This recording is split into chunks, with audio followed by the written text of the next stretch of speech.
आप अकेले खाना खा रही हैं। आज हमने भी ठीक से खाना नहीं खाया। मन ही नहीं किया, क्योंकि हम आपके साथ खाना खाना चाहते हैं। हमारे साथ? जी, हम आपके लिए हम कुर्सी लेकर आते हैं।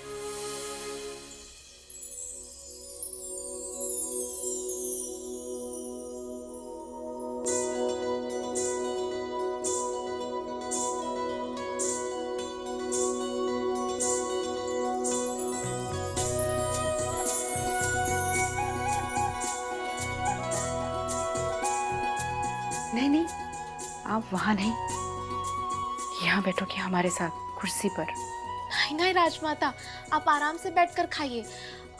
हमको तो नीचे बैठकर खाने में ही ज्यादा आराम होता है।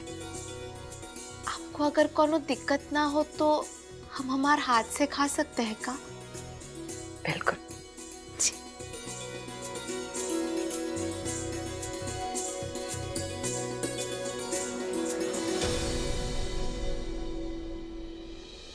पता है बेटा, पहले हमें लगा कि ये रिश्ता मजबूरी का है, लेकिन धीरे धीरे जैसे हम आपको जानने लगे, हमारी समझ में आया कि इंसान गलत फैसला कर सकता है, लेकिन ईश्वर नहीं।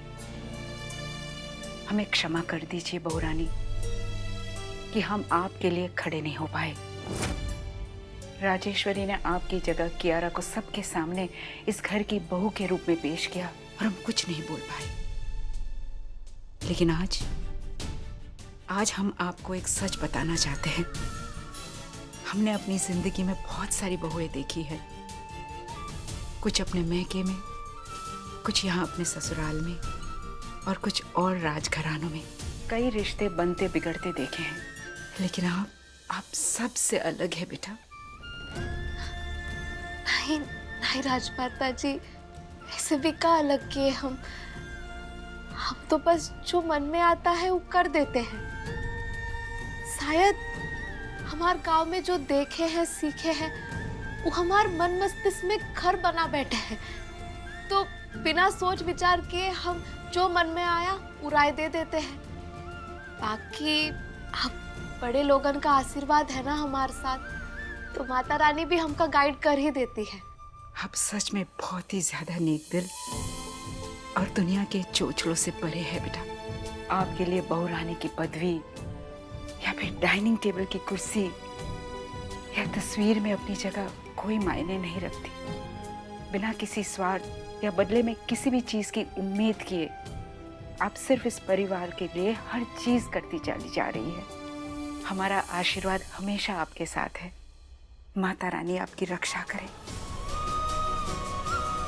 तो खाना खा लीजिए।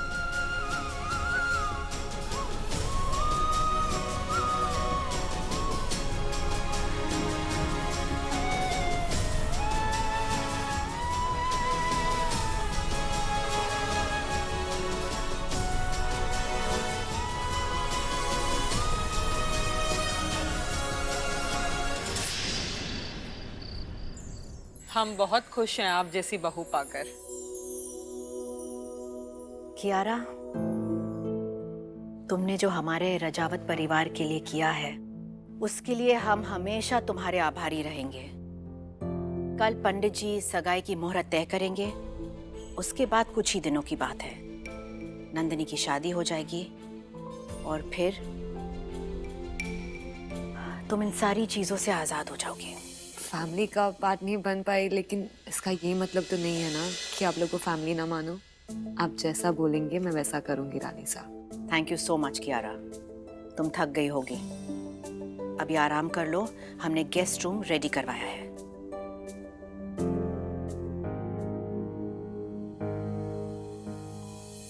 थोड़े दिन की बात आपके लिए होगी रानी साहब, मेरे लिए जिंदगी भर का मैटर है।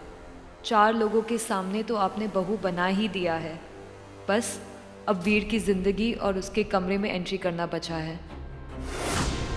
कियारा बेटा, आइए हमारे साथ बैठिए, शादी के कुछ किस्से तो सुनाइए। Aunty I am really sorry, वो एक्चुअली थकान फील हो रही है, मैं आराम कर लेती हूँ गेस्ट रूम में।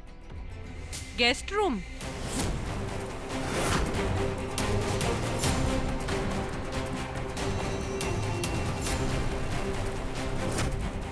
आप तो वीर की पत्नी हैं, तो गेस्ट रूम में क्यों सोएंगी? वो मेरा अभी भी काफ़ी सारा सामान यहाँ पे ही पड़ा है ना। ये सब रस्मों में टाइम ही नहीं मिला वीर के रूम में सब सेट करने का, तो वो मैं सेट करके आती हूँ। और किससे, वो तो बाद में आपको सुनाती हूँ ना।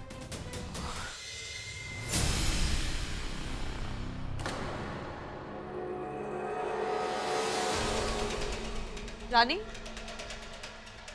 जरा इधर आना। तुम फ्री हो ना?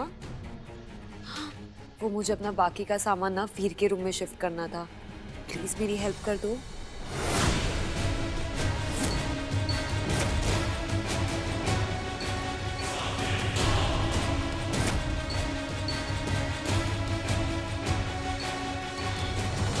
ठीक है, चलिए।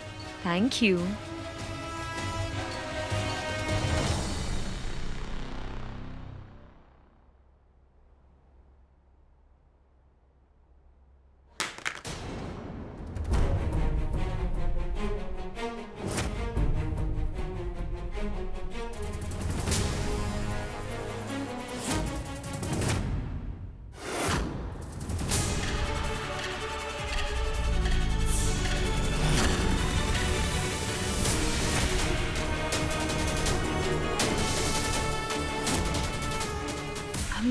सो सॉरी रानी। ये मंगलसूत्र और पता नहीं क्या, कैसे गलती से मालिनी आंटी के सामने वो गेस्ट रूम की बात आ गई, और अब देखो ना मजबूरी में क्या क्या करना पड़ रहा है। इसमें क्या है? इसमें श्रृंगार का सामान है। रोज सुबह स्नान करके पहले सिंदूर और बिंदी लगाया कीजिए, एक सुहागन की निशानी होती है।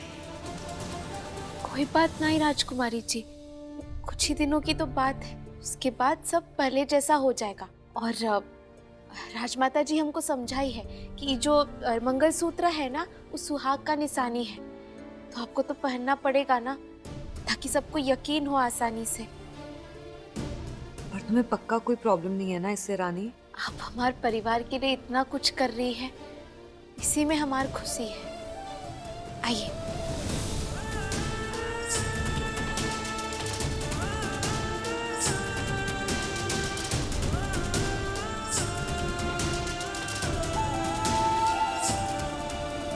ये भोली ज्यादा है या बेवकूफ?